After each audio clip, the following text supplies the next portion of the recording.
Allô,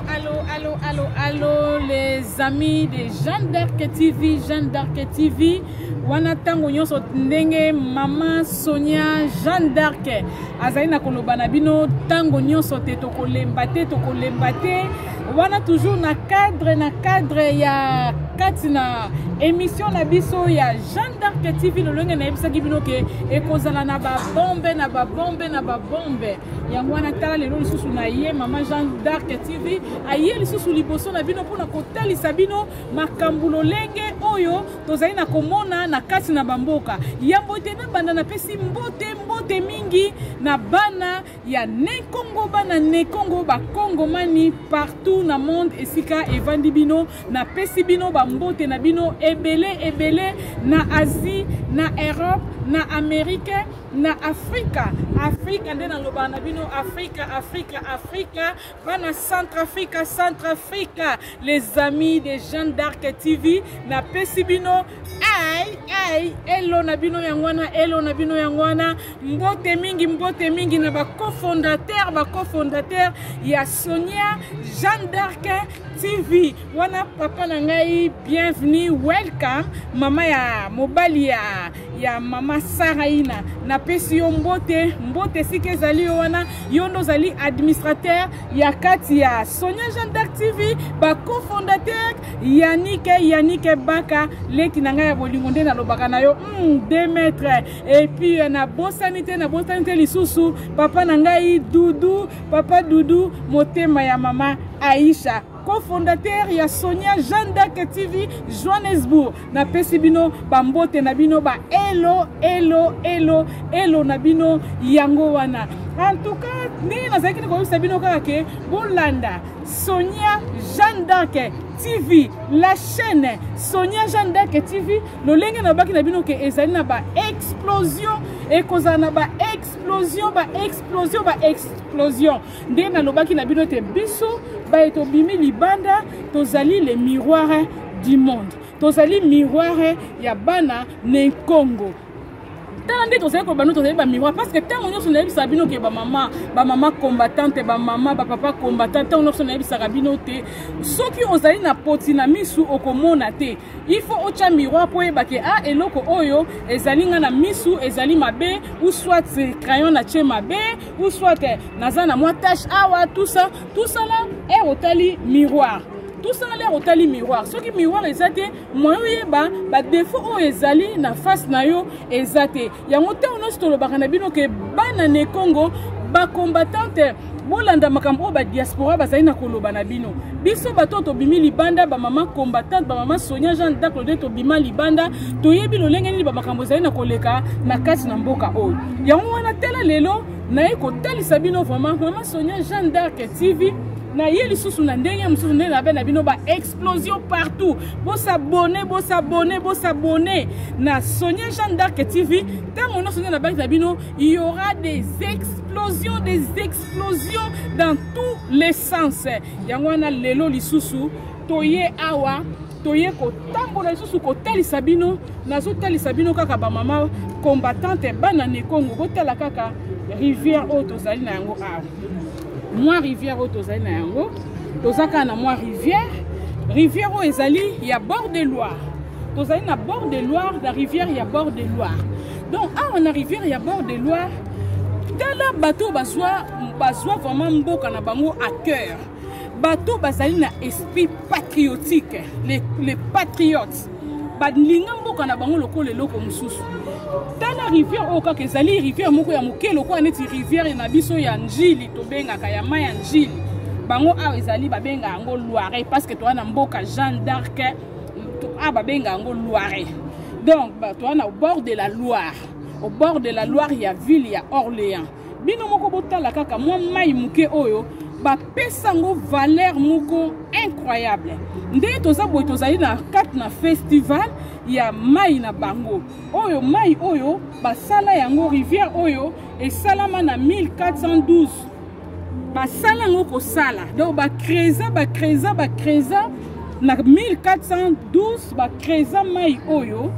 tala siko lelo ekoma kolongola ba bateau kolongwa awa ekendaka Nantes ekendaka partout bazozwa mboka na bango na valeur moko impossible. Lelo siko bazali ko célébrer festival 72e festival ya Loire na bango, ya mai na bango o ya Loire. Bota la valeur ni bazali na kopesa ngo. Bazali kopesa valeur na nature. Tala nature na bande bazali na kobatela ngo okomona ata et papier mon côté na mai oyo. Bazali kopesa respect na nature na bango, na mboka na bango. Mwa mai oyo ya muke oyo, mwa mai oyo ya muke oyo bazali na komona. Ba pesa ngo respect, bazo pesa ngo valeur incroyable. Bazo pesa ngo valeur moko vraiment ya makasi, ya makasi. Bota la bino moko, bango moko ba kreza mai oyo, ba kreze, ba pesi valeur. Mais biso kuna na Congo, kuna na Congo na biso, ezali mai moko kutu oyo ezaki eza naturel. Tozali na kopesa ngo valeur te. Ah, okomona ta papier te. Okomona papier ata moko te. Okomona nzete te. Batu bakozala te ke asala sele asumba aya kobwaka na mai. Bazali bato bazali na ko raisonner malamu. Mais yango na zali koloba tango nyonso tu na mboka na biso, il faut to revoir ba mentalité na biso. Il faut que to ba na ko revoir o ezalaki ba mentalité na biso. Comment se fait-il mboka na biso soki neti ata bakonzi bazali ke toloba bakonzango o bazo diriger mboka ata bazwaki mboka na ndenge ya mabe? Mais biso o tozali na bana mboka, il faut to ba na kotalisa ke to lingi pe mboka na biso. To kozala te ke olamuki na tongo mama biso tu ba mama bato bazaka na bord ya ba jili na bord ya ba mai na biso lokwa ba kalamu ba mai na biso ezaka na ba selemba wana mo ba rivière na so mike tane tozo ba na kobata tozo ba na kopesa ngo valeur te. Bazaka na tongo wana basali ba sele makamyo surtout cantine ya ba sel na kati ya mai babwaki na mai. Cantine ya babiloko ya mabe bakozwa batoboli tomate, boîte de tomates na mai, ba papier ba sachet na mai. Biso moko so to pesi mboka na biso valeur te. Bana ne Congo. Soki valeur biso moko to pesi na mboka na biso te. Nani mutako pesi na biso susu valeur na kati na mboka na biso? Esenge na biso moko na ba mama ba combattante ba papa ba bana tous les compatriotes bana ne Congo bana Congo ba Congo man te bana kozwa conscience nanu o ezalaki valeur pe changement ya mentalité na kati na mboka na biso. Pour attaquer ba autorité wana to yebi ke bango basala bango batu moko donc bango kutu ba baby ça déjà mboka wana na ndenge ya likolo. Mais biso bato za se babi mwana moki abeta mbonda pe mokolo abinaka. Toko ikolanda ba mentalité wana te ke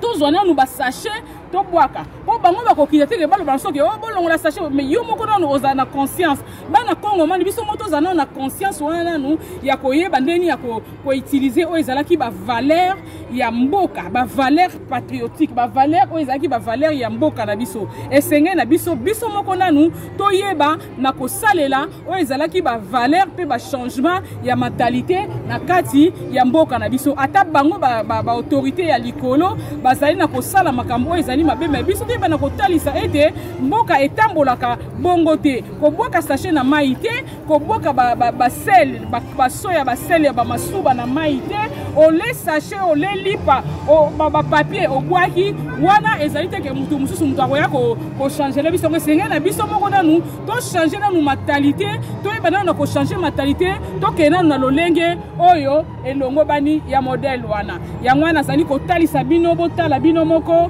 botala kana mamai oyo ya muke bache ba bato ezoleka batu bauti bamboka bauti na ba Hollande bauti partout na monde bayeka ko sala festival pona mboka oyo bino mo botala na festival o basali bandeko nanga ekokotisa bango combien kana mamai oyo ya muke bomoni oyo ka mamai oyo bomoni oyo mamai oyo ka bomoni oyo e bongo siko oyo ya biso ezali ebele soki ke mboka na biso batu ya likolo basuivre mboka na biso na ndenge longo bani ekozala ndenge nini wana toujours nazali na koyebisa bino ke tozali na bord de Loire tozali na bord de Loire na 10e édition ya festival ya Orléans ou esalami awa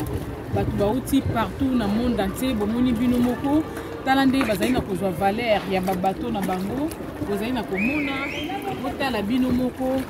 makambo ezali na koleka awa o nyonso tu bafabrique yango ezali ba histoire o ezali na ko représenter mboka na bango na tango ba guerre Yangwana lelo basali 10e édition ya festival awa na mboka ya Orléans. Bomoni bino motala bato balingi mboka na bango nde bazali na kopesa valeur vraiment ya makasi na kati ya mboka na bango. Bino mo bozali na komona biso histoire ya ba rivière toyebi yango kutu te, toyebi te rivière Njili ndenge nini histoire nango ezali toyebi te, tozali na ko négliger o ezalaki ba bien ya mboka na biso. Et pourtant tozali na ba bien moko ya kitoko o ezali vraiment naturel o nzambe ya mvulus apesa biso po ete mboka na biso toyeba na ko implanter ba biloko ya kitoko eyeba na kotambola. Mais tala awa o nyonso tout c'est fabriqué ba fabriquer yango tout pour na kopesa lokumu na kati ya mboka na bango. Yango wana vraiment tozwa conscience makasi, tozwa conscience peuple ne Congo, tozwa conscience pe changement de mentalité. Nazo senga na biso nyonso tout toyeba vraiment na kozwa conscience, tozwa conscience na ba mentalité na biso, tolanda mboka na biso, lolenge tolinga mboka na biso, voilà. Tolinga vraiment mboka na biso. Tango nyonso yango na lobi na bino tala baninga msunde balingi mboka na bango. O ezaka ka mwa rivière tango nyonso na zolisa bino mwa rivière ya mukie, toza na Loire. Toza na bord de la Loire. Donc mwa rivière ya mukie tala ba kolomboka nde balingi mboka na bango. Avant que mboka na yo bonga ba mama atako ba autorité ngo baza soki ndenge nini. Mais biso moko nanu il faut tolinga mboka na biso. Tolingana mboka na biso et puis tolingana yo bakopesa yo poison kuna oketela ndeko na yo. C'est incroyable bana ne Congo tolingana na biso moko, tolinga ekolo na biso. Yango na tango nyonso tolobaki ete tokolemba te kande na lobaki na bino tokolemba te ndenge Bible eloba na biso kobanda na Genèse kino na Apocalypse elemba te koteya po na royaume des cieux. Biso pe tolobi ete tokolemba te, diaspora lobi bakolemba te. Maman Jeanne d'Arc lobi akolemba te kane na baki na bino ekozana ba explosion tokolemba te po na mboka na biso, tokoyeba na kotalisa kaka kino ete mboka na biso esikwama lolenge Bible elobi na biso kino tokokende na royaume des cieux. Yango tobi tokolemba te, tolinga mboka na biso, tolinga na bandeko, tolinga mboka na yo. Soko lingi mboka na yo ata makambo susu ezokende malamu te, mais na kati na bolingo mwa ba petit point ya mike na bolingo wana tozosala na kati ya bolingo wana ya unité o tozali na kati na mboka na biso, okomona makambo nyonso tu ekoyeba na kokende vraiment malamu. Yango wana na sengi na bino toyeba na kozala toujours na changement de mentalité. Tous un changement de mentalité bande konde na yebi bino bakoki ko kosa biso te tango nyonso tu. Bazali na koloba na biso ete il faut passer encore par les élections. C'est incroyable, c'est inadmissible. Comment bato ba patriotes bolingi mboka na bino bazali na ko kosa bino tout le temps bazo kosa bino pe bozali na kozwa kaka makambo na bazo kosa bino bozo kende pe kana ndenge bazo kosa bino après na suka résultat ezali ya malonga te. Yango na zo yebisa bino makambo ya ba élection na bango na bazali na koloba makambo ya ba élection botika yango mwana muke biso tozaka awa mwana muke olobi na yeke na koyela yo boye oyeli ete lelo yete lobi mais mwana na pa ko bae tout temps na solo bana bino bana banenkongo tout temps na solo bana bino omona bana wana mwana wana akobae bana na bakolela bakolinga lisusu te akoloba non en tout cas bokosa biso mais bino tout le temps bazali kokosa bazo creuser biso bazo kosa biso. Mais nous comprenons que bana ne Congo bozo zala kaka na kate di ona bozo ba ke batikela mais c'est feri botika wa bandika ka siko batikela e temps. Comment tu veux que la temps? Na pesa kabino toujours des exemples ya mike po boyeba lo lengeni ni makamunenge e marchaka. Moi na classe na kati ya classe na école soki neti mama yo futeli mwana yo mbongo lelo parents futeli mwana mbongo ake na école lelo école e bandaka na septembre. Na septembre école bandi école faut kangama na le 2 juillet. Na le 2 juillet ba parents bazali ko c'est la retour. Ba parents bazo c'est la retour. Bazo c'est la retour na mwana wana. Exactement muke eza 9 mois. Bazo c'est la retour. Bazo c'est la retour na mwana wana ki ate mwana fanya ke classe dengwana akoyeba na ko sala makambu ya bien na classe faut azwa na ko banda à partir ya septembre ndenga bandi classe na ye kino le 2 juillet. Alors ce qui était comme le 2 juillet, mwana wana 18. ata zuité en 100% à zuité mais aroza quand même na ba cours OK exacte que na ba histoire à zuité na mathématiques à zuité na français à zuité na science à zuité aroza quand même na ba repêchage peut-être même sous oui qu'on soit na mathématiques mais après qu'on soit na science mais biso tozali kotike la ba conduit wana bozo loba wana bazo pesa bango 5 ans na 5 ans wana voire même atana une année pamba basali eloko moko te bandeko na ngai voire même basali eloko moko te nde na lobi na bino kaka mwana kokata ko repêcher au moins atari ko zona ba cours nyonso te c'est impossible peut-être sokaza doué akoyi ko zo à 100% mais mwana soki aza moi mayele vraiment non ya mingi te mo ben possibilité zali mwana na koki quand même ko zo ko sala ba repêchage à cause ba repêchage peut-être até na mathématiques ça va mais na français non mais biso ko banana nyonso tout ba tango ba pesi 0 mutu asali ko sala eloko moko te na 5 ba pesi na une année eloko te mboka wana nde toloba na bino ezali na babiloko ebele mutu ba ko zo mboka na kaka une année pamba mutu azali na esprit patriotique o alingi mboka na ye o penda azali mwana Congo o azali mwana Congo une année ezali ebele mwa makambo ya bilembo ya mike to komona basali baso de muto kuna baso nyoko la population na baso de muto bakenda ko mata baba nzele zate nzela kaka moko wana kaka kolongwa njili wana chango ti boulevard ngumba kaka nzela moko wana o bakendela nango zana. Est-ce que vous trouvez ça normal? Et loko moko basali ezali te et loko moko esalami ya malongo ezali te. Comment se fait-il baloba na bino ke bo bandali susu élection et puis bon dimanche ba konsibiso na 2011 c'est pas papa Tshisekedi alobi na soke tola la pongi ba bébé bondimi bolali pe pongi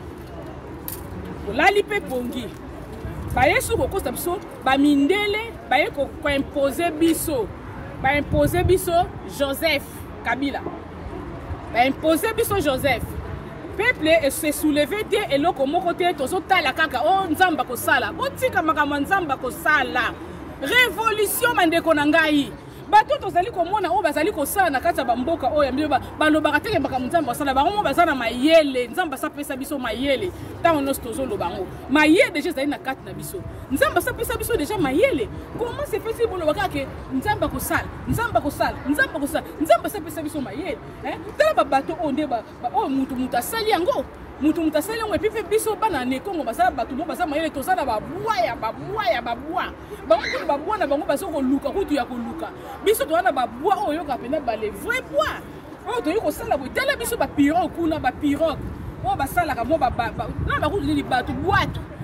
moi boîte basali bona moi donc évolution exacte et pourtant towana ba ceinture towana bata mayele kuna na kati mboka na biso tolinga mboka na biso ko bana ne Kongo tolinga mboka na biso bakosi biso na 2011 bakosi biso na 2016 bazo continuer kokosa ba mindele ba imposer biso Kabila na tour ya Kabila ye moko asali 10 ans ye moko 18 ans na tour na ye moko ba yesusuko ye ayesusuko cha sous-traitance na ye o ezalaki Félix ache sous-traitance Félix ata bino moko sikonde baza komema biso na ba élection wana de tozoloba ke bacha ba élection de bazoloba makama ba élection wana tozaki na imposition o ba mindele ba imposaki na Kabila a imposé ache sous-traitance na ye Félix. Maintenant Félix a coaché sous-traitance siko bino moko botala na sous-traitance ya sous-traitance mboka na ekoma nini mais koma penza na ebiti ezo sala pasi mingi bandeko ezo sala pasi mingi vraiment ezo sala pasi mingi pasi makasi wana ekoma nini boyebisa ngai parce que sous-traitance et sous-traitance susu ya se po dezana ekomi cop na bango bokende na élection wana te na suka nango eloko malongo ezali te eloko malongo kozala te pe kotikala kozala te bandeko nanga tosala révolution il faut révolution peuple ne Congo osala révolution nazosenga na bino so bokei ba élection nazoyeba te vraiment wana vraiment na moni pe ke mayele ezali te ozotambola mutu na seka nde nazobata wana mutu na se makona likolo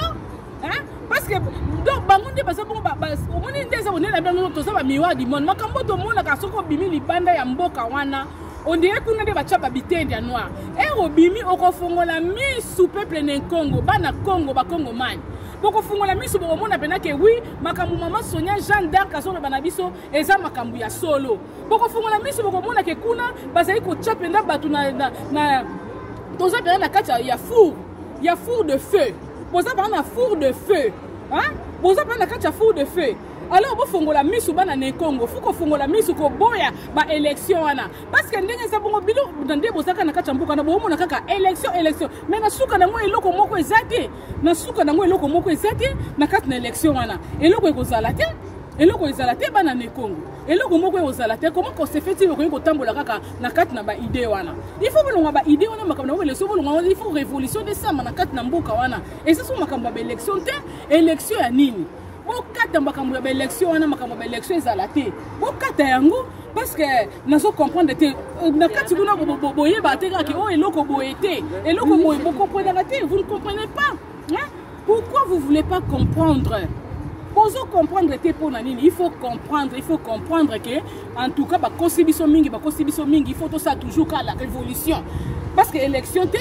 vous ça l'élection te parce que boye bi ke na kati élection eloko moko malunga ekuzana ngote mais comment vous continuer na yango na kokosa kabino hein bango na tout d'abord bango batu bachake boza na mentalité wana ya mabe wana e bandina na bango moko nanu ba autorité wana ya lokuta wana bango ni mbabanda na mentalité wana nu ya bosalité wana yango na mboka bobimbeza mbindo batona baza ba sorcier yo mone sika lumière esa te bato mobimba yo kanisi pa matalité on te kota na kati ya mboka soki eke gouvernement peut ezalaki na sécurité ya solo ezalaki vraiment na ba loi ya solo est-ce que mutu penza akoki kozala na idée pena ke asali sel na kati ya ndako na ye na so aye kobwaka na mai oyo ezopesa bango nati oyo ezopesa mopepe oyo ezosala ke bayeba na korespirer malamu hein eza ebandi na bango kuna likolo bosoto eleki makasi na likolo yango na kititi na se maman soki papa wa parent na ndako baza salité bo mwana ko kozala propre wana donc salité wana ebanda na bango moko kuna na likolo na ndenge ekokita na se na population nyonso tout yango na vraiment makambo ezosala nga pasi mingi maman Jeanne d'Arc nazola nango te tout à l'heure bango nazola nango te po to na libana na nazomona incroyable otala ka bino moko o kaka mba ya mki atala bazana baku na baboite bazana baboite mais tala moi babato ya kitoko tamo babato ya kitoko mo bani na mike ya kitoko basale encore bazo fabriquer non sonaka po balingi mboka na bango hein botana no bino moko to changer ko peuple ne Congo vraiment na sengi to changer boke na ba élection na bango wana te boya ba élection na bango wana révolution des salama bazo kosa lelo oyo soki peuple ne Congo nyonso to azui vraiment conscience boko mona changement bino moko boko mona changement bo tika makambo ko boka babiloko na ba mai ko boka biloko na nzela conscience na biso na fait ça là et puis changement ya mentalité et bana kozana na biso ya mona vraiment nazali awa donc toza toujours na festival na biso awa na centre ya Orléans boka Jeanne d'Arc tozali na festival na biso ya kitoko oyo ezali na kosalama na talisa ki bino vraiment yango na lingai na talisa bino po ezosala biso pasi mingi po babiloko oyo babato oyo tokokaki kosala yango na mboka na so babwa etondi bamakambo ebele etondi ezosala pasi mingi tala bato bauti mosika na monde entier mobimba baye kaka mpona kaka kotala kaka loire oyo ya mboka Orléans yango wana pasi mingi na saki nango na lobi na kolala te na zola nango te na bifo na talisa bino faut te bana kozwa conscience changement de mentalité bana ne Congo en tout cas na lingi bino mingi maman Sonia Jeanne d'Arc tango so banoke bokota na kati ya chaîne ya Sonia Jeanne d'Arc TV abonnez-vous pour être maman Sonia Jeanne d'Arc TV aza toujours na ba bombe aza na ba explosion oyo na ndenga lobi ke akotalisa bino lolenge mentalité eko changer na kati na mboka na biso po to bana kozwa makambo no so talisa bino fo botalaka yango po ete we bana kozwa mayele o ezali na bamboka mususu botala bino moko rivière o ndenge na lobi na bino yambote na tsi émission na ngai na pesi mbote na bino kuna les amis de Uni de France wana ezali association oyo ezali na kolite toujours contre ba futilité ya mabe po ete bekolo e bana kosikoma na pesi les unis de France ba papa nyonso kuna ba bazalaka ba papa na ba papa o batelemi vraiment po ete ekolo na bango e tombwama ba papa ya les unis de France papa mbibi bino nyonso tout bino nyonso tout moye kuna tanga bakombo ya te ba mama owe ko tanga bakombo te pesa biso kaka lokola biso ka les unis de France na pesi les unis de France mais papa mbimi odo na pesi yo mbote mingi po ete yo osengaki yango ale ya yo yango wana mbote mingi na les unis de France na pesi mbote mingi na les amis de Sonia Jeanne d'Arc TV Johannesburg wana lobango ezali deuxième boka nanga boka kaka toujours Sonia Jeanne d'Arc TV kuna na lingi bino mingi ba cofondateur nyonso tout ko na Cape Town na Johannesburg na Pretoria mbote na bino yango na ai na pesi bino ba ai na bino ba hello na pesi mbote na bana nyonso bana Orléans mboka ya Jeanne d'Arc TV mbote na bino yango wana ba combattante nyonso ba diaspora boye ba vraiment na kolanda ka ba émission oyo mingi po ete boye na kofungola maye na bino e ba na kofungwama po ete mboka na biso Congo e ba na kokende liboso na lingi bino vraiment mingi na koyeba na kotalisa bino tango nyonso mo ba exemple mike po ete mayele ya ba ne Congo e ba na kofungwama merci à tout le monde na pesi bino merci et si que vandi bino mbote mingi au revoir pona bato nyonso pi na pesi goodbye bye bye pona bana ya Johannesburg bye bye.